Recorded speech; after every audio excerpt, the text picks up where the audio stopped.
Libo-libong Pilipino na maliit lang ang kita sa kawalan ng trabaho o oportunidad at sa talamak na korupsyon sa gobyerno.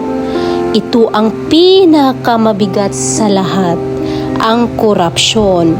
Kapag ninakaw ang pundo ng bayan, aray ninakaw din ang kinabukasan ng mga mamamayan.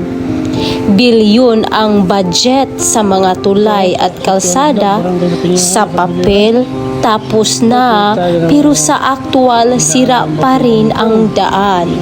Ang tanong, nasaan ang resulta?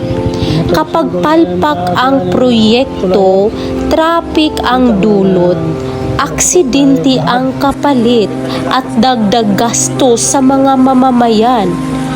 Isang pagkukulang ng sistema na libo-libong mga mamamayan ang apektado. Hindi sapat ang press release at ribbon cutting. Kailangan ng malinaw na audit, bukas na datos at tunay na pananagutan sa bawat pisong ginastos. Ang pira ng bayan ay pira ng mamamayan.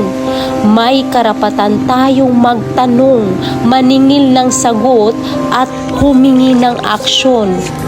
Kasi tayong mga magsasaka, tayong mga mahihirap, ang pinakaapektado sa huli.